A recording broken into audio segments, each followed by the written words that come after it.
Bienvenidos a la clase número 7 de Hermenéutica Bíblica.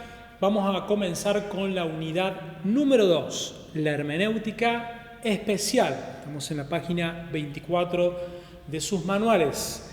Recuerden, y es bueno recordar en cada clase, que tienen disponible en un enlace, ahí están viendo la placa seguramente en sus pantallas, una biblioteca virtual, donde pueden consultar material como diccionarios, Biblias, comentarios bíblicos que le van a servir para estudiar la palabra de Dios, hacer los ejercicios del cuadernillo.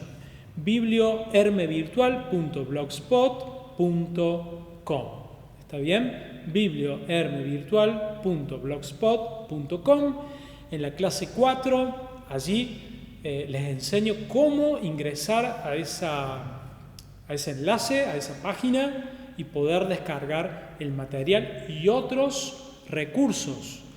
A medida que han pasado las clases hemos sumado recursos, hemos sumado diccionarios, material que a ustedes les pueden ser de bendición y pueden enriquecer su estudio de la palabra de Dios. Pero vamos ahora, avancemos en la materia hermenéutica y vamos a la unidad número 2, la hermenéutica especial. Y en este caso es importante que comencemos hablando de un tipo de lenguaje que presenta la Biblia. En la Biblia tenemos un lenguaje literal, pero también tenemos un lenguaje figurado. Vamos a ver qué significa esto de figurado. ¿A qué nos referimos con lenguaje figurado? Vamos a ver el siguiente video, que es una publicidad española que nos va a graficar mucho mejor sobre este lenguaje figurado que nos presenta la palabra de Dios. Veamos el video. A ver, ¿cuánto dura un entrenador en un equipo grande? ¿Un año? ¿2 como mucho? Y cuando empieza a no haber resultado, se cambia de entrenador. Cuando no se juega bonito, se cambia de entrenador. Cuando no hay proyecto, se cambia de entrenador. Cuando el otro equipo ya sabe lo que juegas, se cambia de entrenador. Ciclos. Son ciclos. Y ahora mismo nuestro ciclo no da para más. Porque ni hay proyecto, ni se juega bonito, ni hay resultado. ¿Entiendes lo que te quiero decir?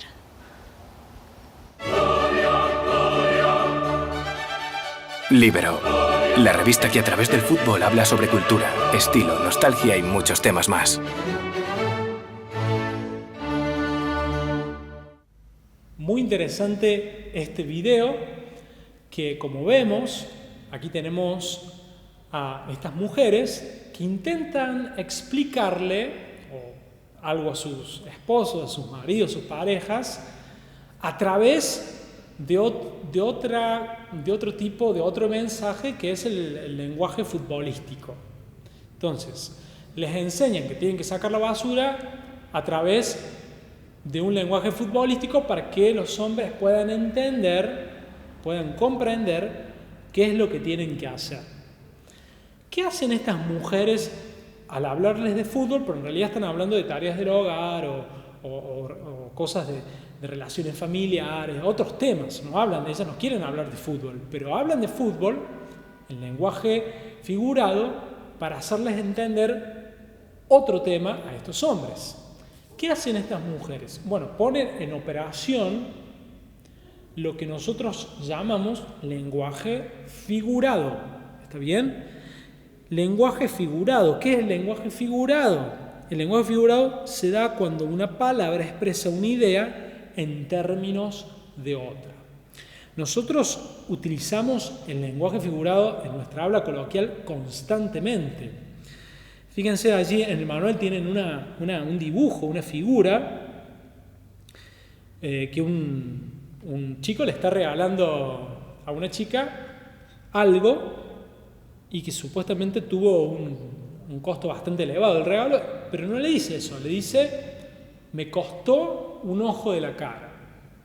Esto es el lenguaje figurado, porque no es que le sacaron el ojo al chico para poder comprar ese regalo, sino que él utiliza este lenguaje figurado para hacerle entender a la otra persona que en realidad el regalo que le está trayendo es muy valioso y que le costó mucho de su dinero.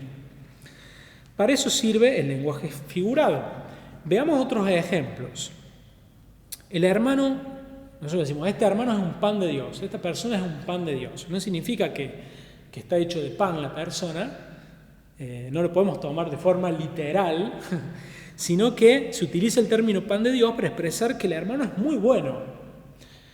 Otro ejemplo del lenguaje figurado, cuando decimos a esta persona se le salió un tornillo, se le salió un tornillo de la cabeza. No es que la persona tiene un tornillo en la cabeza, es un robot, sino que es un lenguaje figurado para expresar otra cosa. ¿Qué queremos expresar?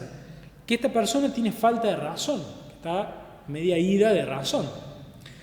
Otro ejemplo, cuando decimos esta persona siente mariposas en el estómago, no es que se comió algunas mariposas y se las tragó, esa sería la interpretación literal, sino que se utiliza este término mariposas para expresar la sensación de enamoramiento.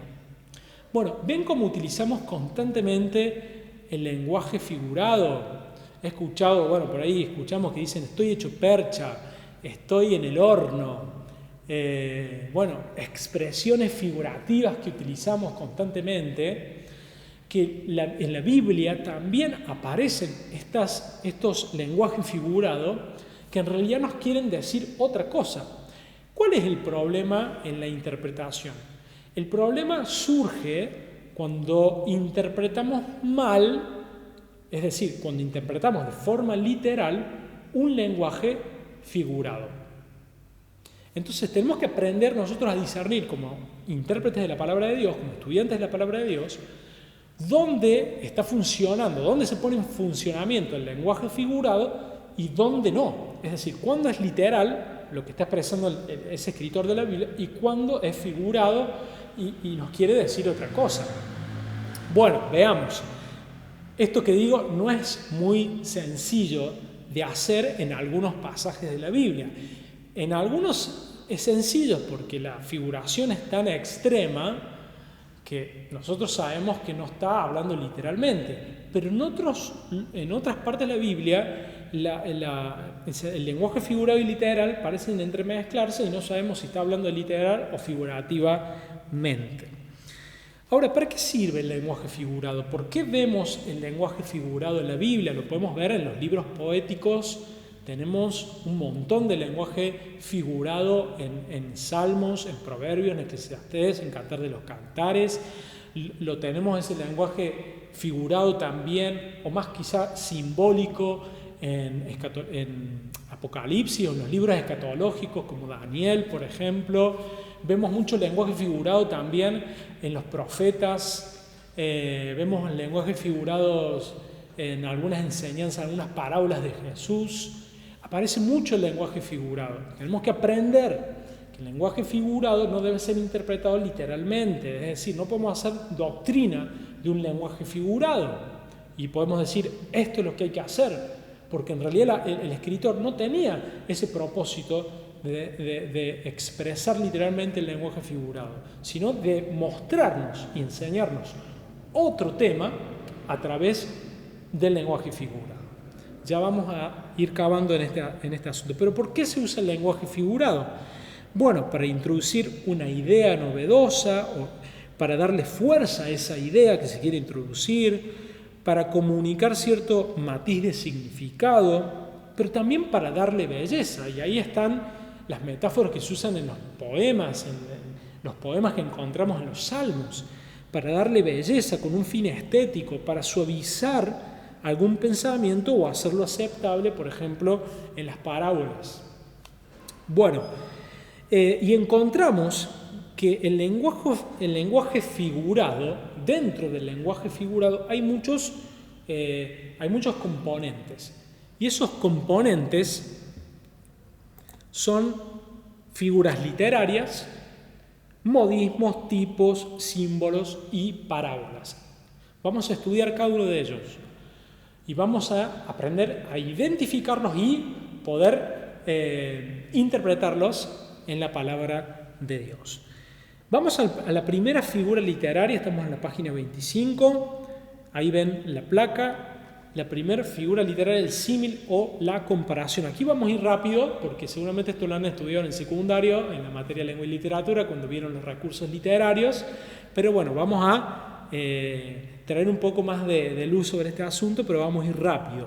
Símil o comparación. El símil o comparación es la figura literaria que describe algún objeto, acción o relación como semejante a otra cosa, ¿no? Y utiliza nexos de comparación, nexos comparativos, que por ejemplo usa el como, el así, el semejante, el tal como sucede acá, es allá. Y fíjense en cómo nosotros usamos el símil y la comparación, este tipo de lenguaje figurado en la vida real, cuando decimos el piso brilla como espejo, cuando limpiamos el piso y lo hacemos bastante bien, decimos el piso brilla como, ahí tenemos un nexo comparativo, espejo. ¿Qué es lo que comparamos? Un espejo con el piso.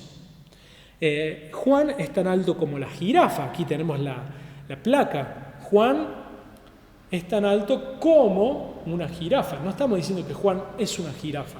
Juan es como una jirafa.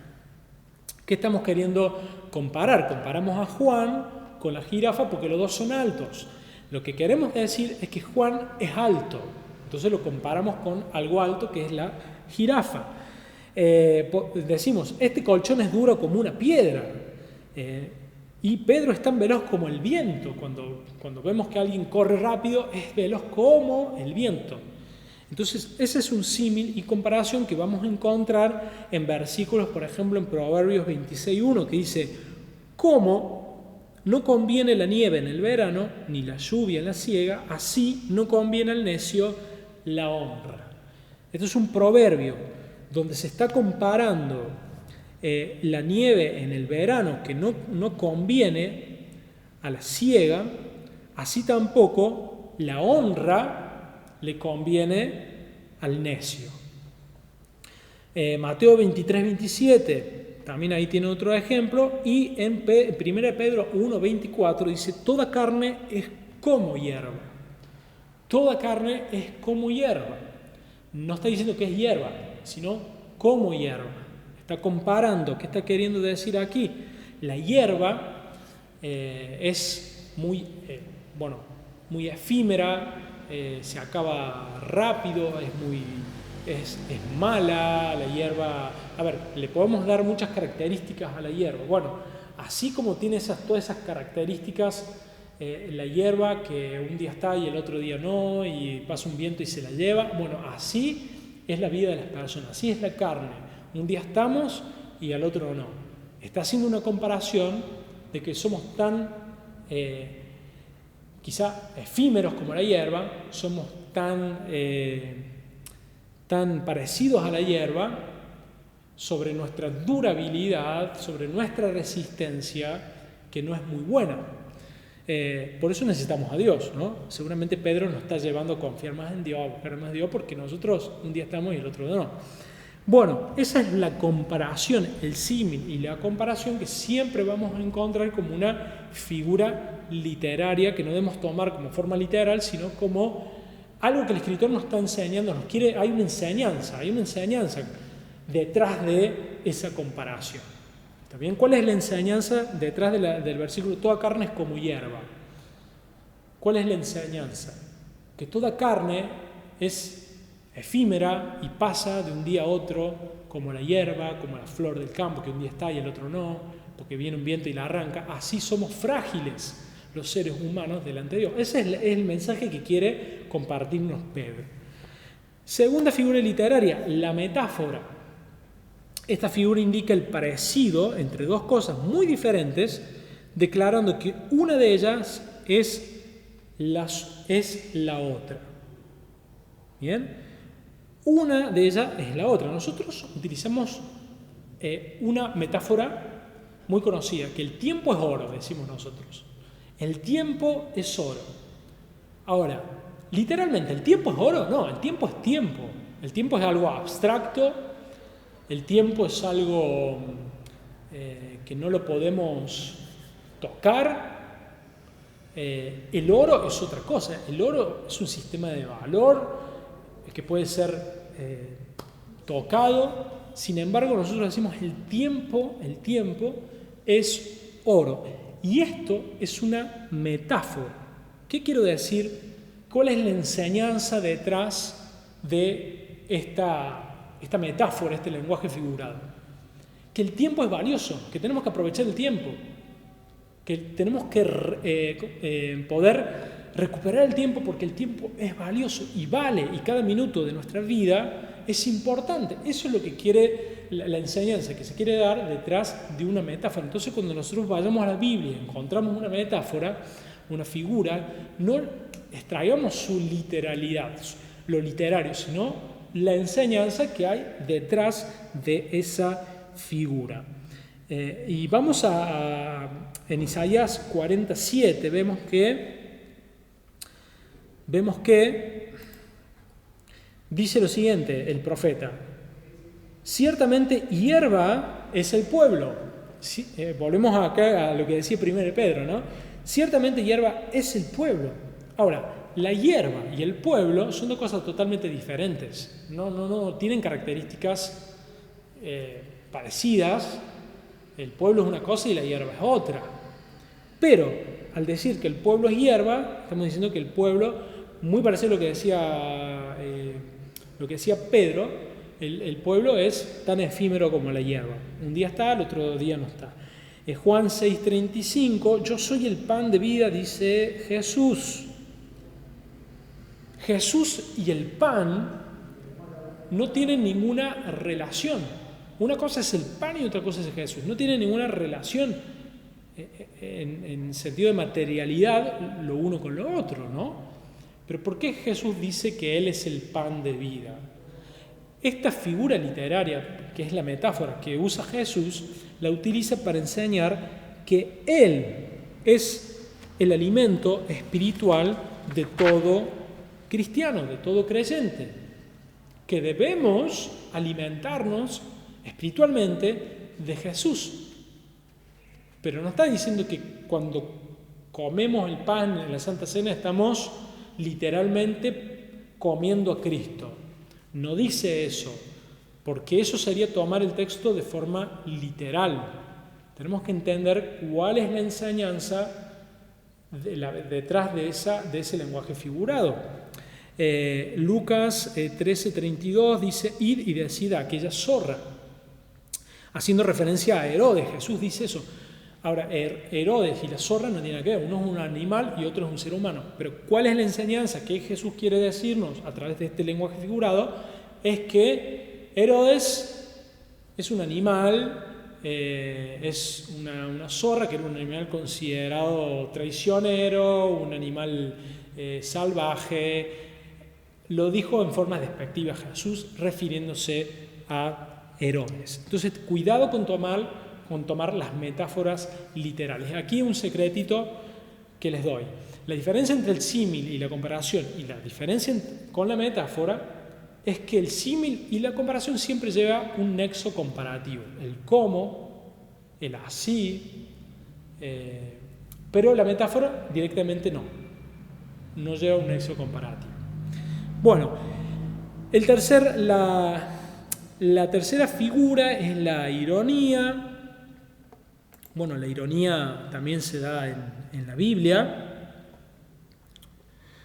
Tenemos, por ejemplo, un ejemplo cotidiano cuando hace frío, por ejemplo, y nosotros cuando nos encontramos con alguien, dice: qué calor que hace, ¿no? Eso es ironía, porque en realidad hace frío, hace mucho frío. O al revés, cuando sucede que hace mucho calor, dice: qué frío que hace, ¿no? Eso es ironía. Y la ironía la encontramos en la Biblia. Job 12:2 dice: ciertamente vosotros sois el pueblo y con vosotros morirá la sabiduría. ¡Wow! Terrible ironía de Job. Job 12:2. Sus amigos estaban tan seguros de tener razón que Job usó esta manera de llamar la atención a lo absurdo de sus palabras. Como notamos, la ironía es una burla o sarcasmo para dar a entender lo contrario de lo que se dice. Ciertamente vosotros sois el pueblo y con vosotros morirá la sabiduría. Aquí se lo dice irónicamente, como diciendo, ustedes se ve que son bastante inteligentes, cuando en realidad le quería decir, no entienden nada. Porque la ironía busca lo absurdo, decir una cosa, pero en realidad quiere decir todo lo contrario. Bueno, ahí tienen un ejemplo de 1 Corintios 4, 8, 10, pero bueno, no quiero detenerme aquí. Vamos a la hipérbole, la cuarta figura literaria, el recurso literario. La hipérbole significa tirar más allá del blanco, ahí están viendo la placa. Como figura literaria significa la exageración de una idea. Cuando le decimos, te llamé 1.000.000 de veces y no me atendiste el teléfono, ahí estamos usando una hipérbole, pues no lo llamamos 1.000.000 de veces, lo llamamos 2, 3, no nos atendió, dijimos 1.000.000 de veces. O cuando vamos a pagar al banco, al Rapipago, decimos, la fila era eterna. No, bueno, la eternidad no tiene fin.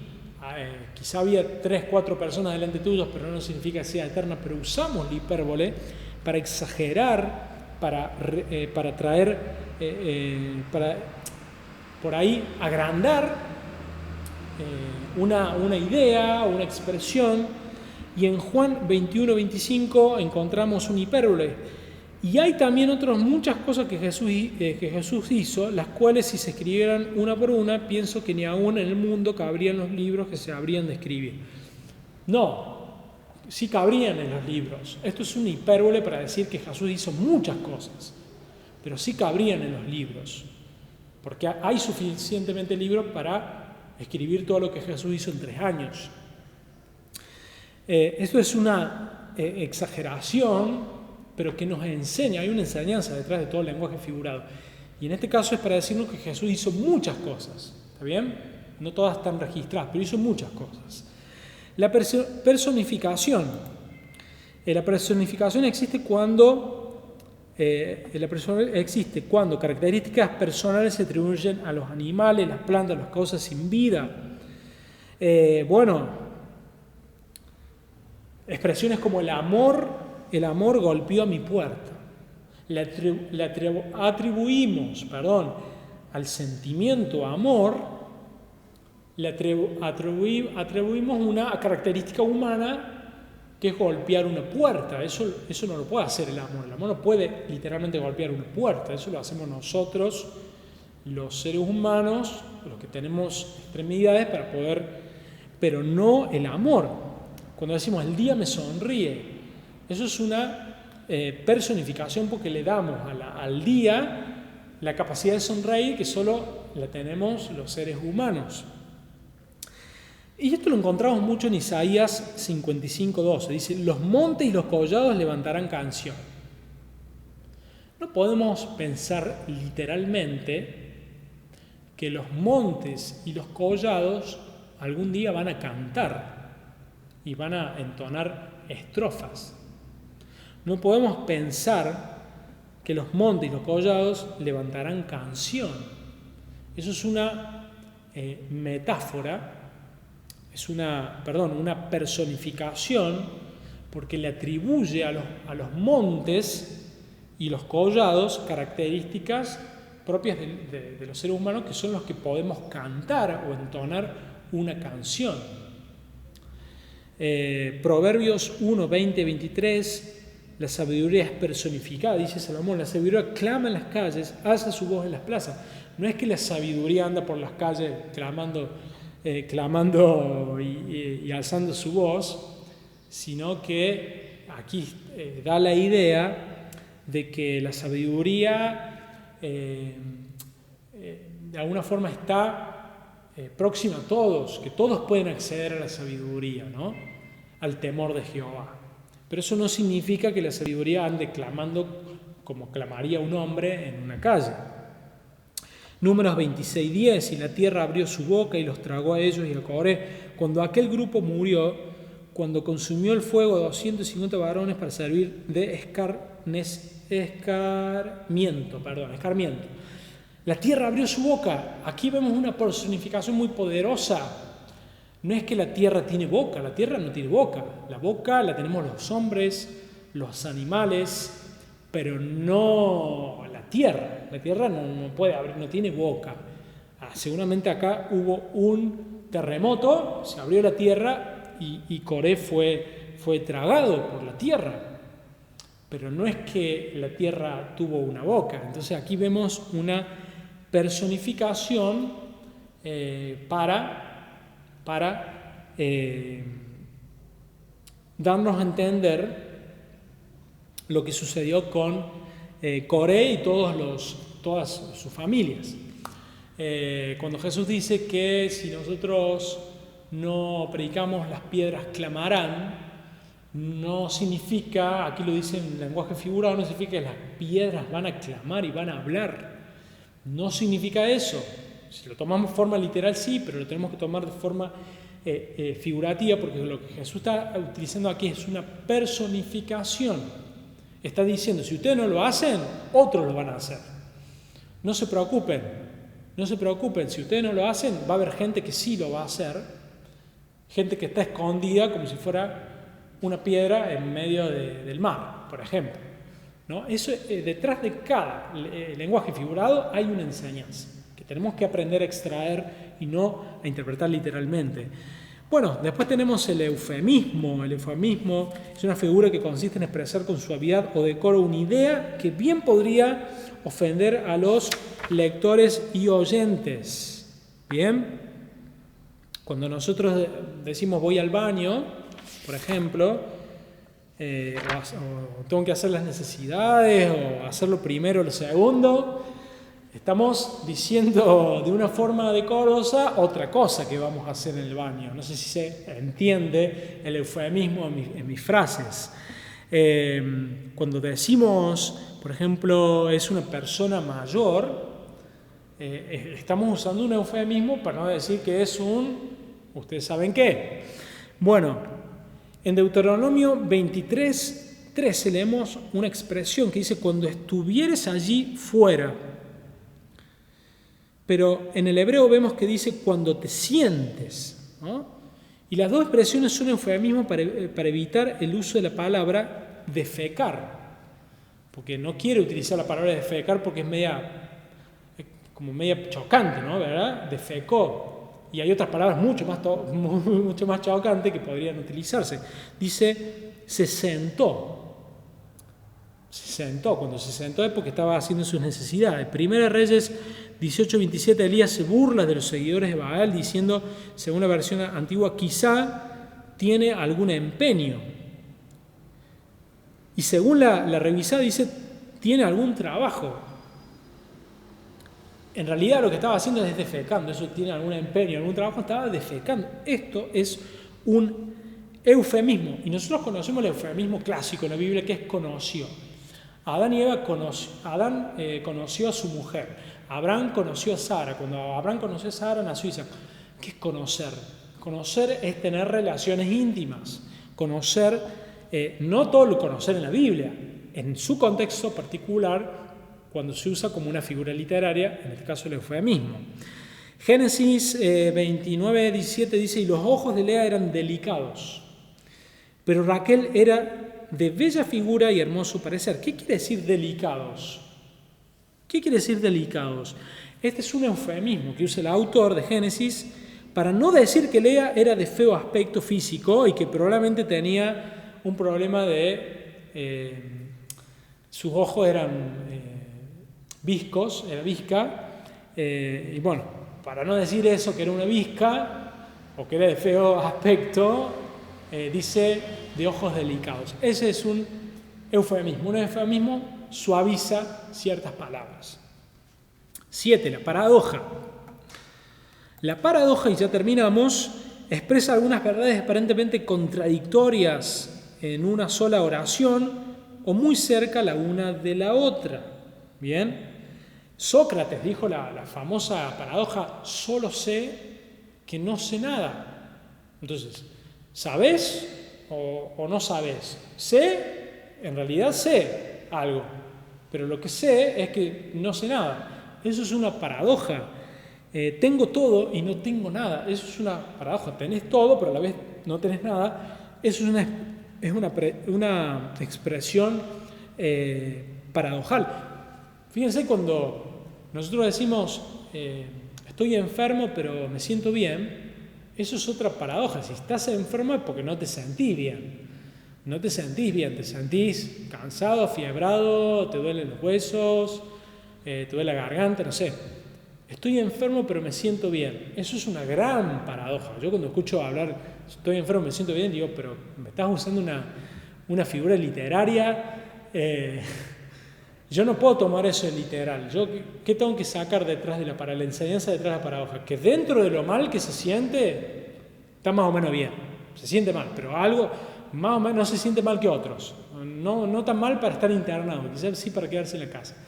Hay detrás de cada paradoja una enseñanza, ¿no? Y en la Biblia tenemos bastantes de estas paradojas. Allí tienen bastantes ejemplos. Bienaventurados los que lloran. ¿Cómo los que lloran van a ser bienaventurados? Los que lloran no deberían ser bienaventurados, pero esto es una paradoja porque los que lloran recibirán la tierra en heredad. Entonces, los que lloran, que parece que están llorando porque se están lamentando, en realidad son bienaventurados. Eso es una paradoja. Bienaventurados los que tienen hambre y sed de justicia, porque ellos serán saciados. ¿Cómo bienaventurados los que tienen hambre y sed de justicia? Bueno, eso también es otra paradoja. Los primeros serán los postreros, otra paradoja. Cuando soy débil, entonces soy fuerte, eso es otra paradoja. La fe es la certeza de lo que se espera, la convicción de lo que no se ve, eso es otra gran paradoja. En la Biblia tenemos muchas paradojas de las cuales tenemos que aprender cuál es la enseñanza detrás de esa figura literaria. Y por último, la interrogación. Bien. Hay dos clases de interrogaciones. Una que requiere contestación y otra que no requiere contestación. La que no requiere contestación es la pregunta retórica, que es una figura literaria que se llama la interrogación. Y se utiliza mucho en la Biblia. Por ejemplo, ¿qué dice Pablo en Romanos 8, 31 al 35? ¿Qué pues diremos a esto? Dice Pablo. Si Dios por nosotros, ¿quién contra nosotros? El que no escatimó ni a su propio Hijo, sino que lo entregó por todos nosotros, ¿cómo no nos dará también con Él todas las cosas? Bueno, aquí hay varias preguntas que no necesitan contestación. Y este recurso es la interrogación. Ustedes van a tener, al final de sus manuales, al final de su manual, el cuadernillo de actividades, donde van a tener que identificar cómo es la metáfora, cómo son estas figuras literarias, cómo se ven en diferentes versículos de la Biblia. Y fíjense, piénsenlo bien y siempre tengan presente que detrás de toda figura literaria hay una enseñanza. Y lo que voy a decir a continuación es importante. Muchas veces sacamos doctrinas de los salmos, de los libros poéticos, cuando debemos entender que estos libros son poéticos. ¿Y qué implica que se los llame libros poéticos? Que están llenos de poesía, de metáforas, de personificaciones, donde no deben tomarse literalmente, sino como una figura que en realidad quiere dejarnos una enseñanza.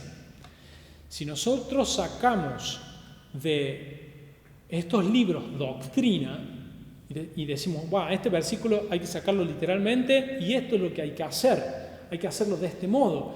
Cuando hacemos eso estamos cometiendo un error de interpretación, porque debemos interpretar todos los libros poéticos, por eso se llaman libros poéticos, de manera figurada. Eso significa que Dios no sea nuestro pastor. Jehová mi pastor, nada me faltará, Salmo 23:1.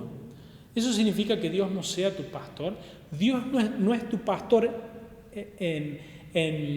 literalmente.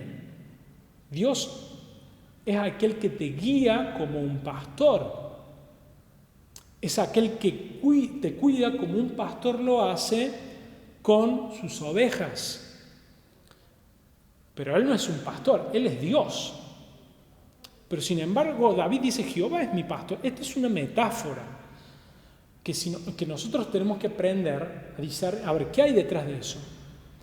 David nos está diciendo que Jehová es comparable a un pastor, por las actitudes, por el trabajo de un pastor, porque Dios hace eso en nosotros, ese trabajo mismo que hace el pastor con la oveja, Dios lo hace con nosotros.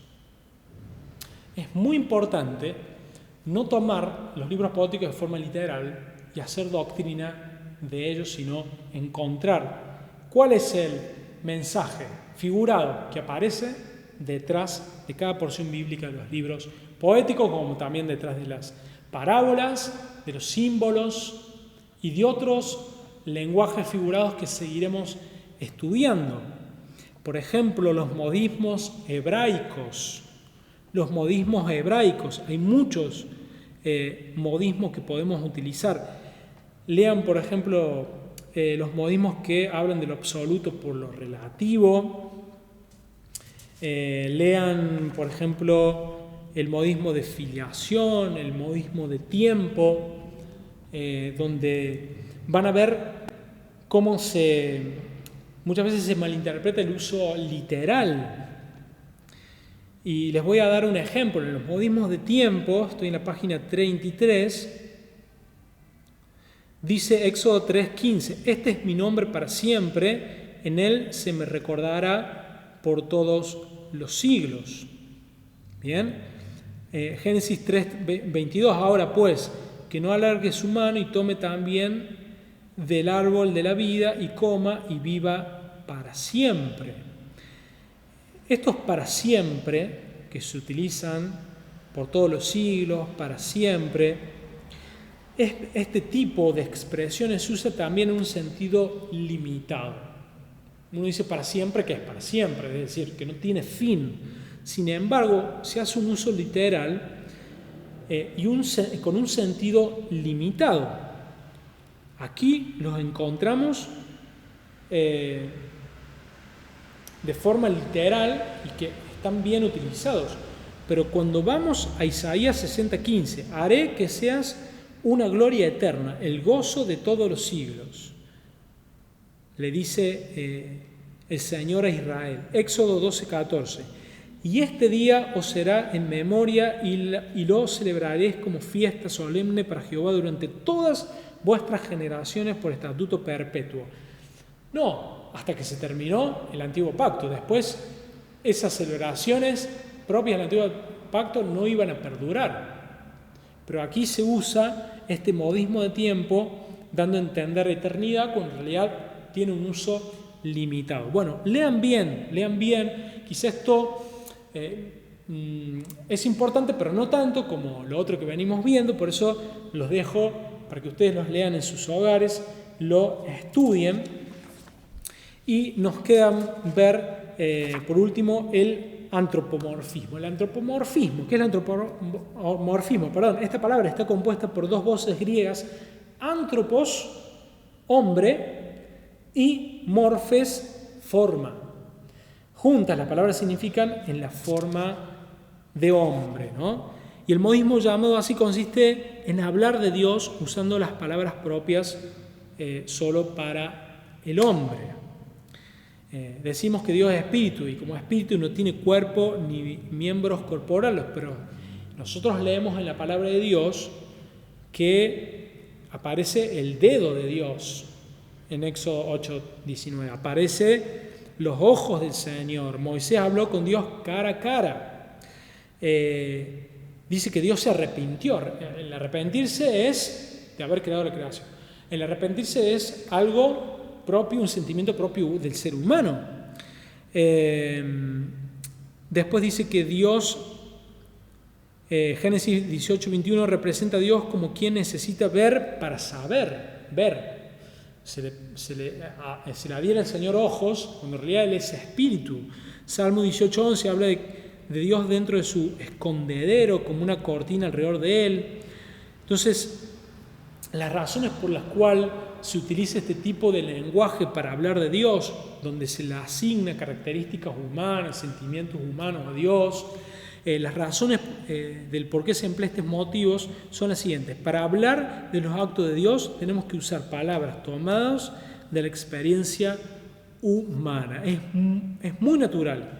Y acaso es necesario decir que Dios oye nuestras oraciones. Es decir, para poder entender a Dios, Dios tuvo que permitir que a Él se lo pueda nombrar a través de características humanas. Si no, no lo entenderíamos, porque Él es espíritu y no lo entenderíamos como tal. Pero si en ese momento, en ese instante, los escritores les adhieren a Dios características humanas, sería mucho más sencillo para nosotros entenderlo. No es que Dios tenga dedo, no es que Dios tenga ojos, que tenga oído, porque no lo tiene, porque Dios es espíritu. ¿Está bien? No significa eso. Significa que en realidad nosotros, o los escritores, quieren hacernos a conocer a Dios a través de los mismos rasgos que nosotros tenemos para que podamos entenderlo. Bueno, hasta aquí la clase del día de hoy. Nos vemos en la próxima clase. Dios los bendiga.